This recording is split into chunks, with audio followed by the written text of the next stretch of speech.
Telugu cinema latest updates కోసం మా official website tollywood2bollywood.com ని విజిట్ చేయండి. సరికొత్త తెలుగు సినిమా విశేషాలను తెలుసుకోండి. నందమూరి కళ్యాణ్ రామ్ నిర్మాతగా బాబీ దర్శకత్వంలో young tiger NTR 3 different roles లో కనిపించబోతున్న సినిమా జై లవ్ కుశ. 3 వరుస విజయాల తరువాత యంగ్ టైగర్ ఎన్టీఆర్ చేస్తున్న ఈ సినిమాపై స్కై హై ఎక్స్పెక్టేషన్స్ నెలకొన్న విషయం తెలిసిందే. భారీ తారాగణంతో తెరకెక్కుతున్న ఈ సినిమా అఫీషియల్ టీజర్ రీసెంట్ గా రిలీజ్ అవ్వగా సోషల్ మీడియాలో అద్భుతమైన రికార్డులను నమోదు చేసింది ఈ సినిమా. కాగా ఈ సినిమాలో ఇప్పుడు సెకండ్ టీజర్ అయిన లవ్ టీజర్ కోసం ఎంతో ఆతృతగా ఎదురు చూస్తుండగా టీజర్ అనుకున్న డేట్ కి రిలీజ్ కాకపోవడంతో ఎప్పుడెప్పుడు ప్రేక్షకుల ముందుకు వస్తుందని అభిమానులు ఎంతో ఆశగా ఎదురు చూస్తున్నారు. కాగా ఇప్పుడు ఇండస్ట్రీలో వినిపిస్తున్న వార్తల ప్రకారం ఆగస్టు 1వ తారీఖున ఈ సినిమా టీజర్ రిలీజ్ అయ్యే అవకాశం ఉందని ఇండస్ట్రీలో చెప్పుకుంటున్నారు. ఈ నెల 30వ తారీఖున ఎన్టీఆర్ తిరిగి హైదరాబాద్ వచ్చే అవకాశం ఉండటంతో 1వ తారీఖున ఈ సినిమా టీజర్ ని రిలీజ్ చేయాలని ప్లాన్ చేస్తున్నట్లు ఇండస్ట్రీలో వార్తలు వినిపిస్తున్నాయి.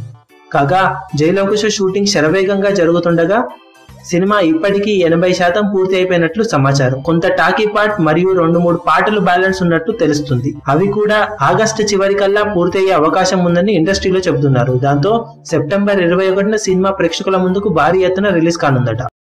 మీ అభిమాన హీరోలకు సంబంధించిన లేటెస్ట్ అప్డేట్స్ కోసం మా ఛానల్ ని సబ్స్క్రైబ్ చేసుకోండి. ఏ చిన్న అప్డేట్ ని మిస్ అవ్వకూడదు అనుకుంటే బెల్ ఐకాన్ ని ప్రెస్ చేయండి. లైక్, షేర్, కమెంట్ చేయడం మర్చిపోకండి.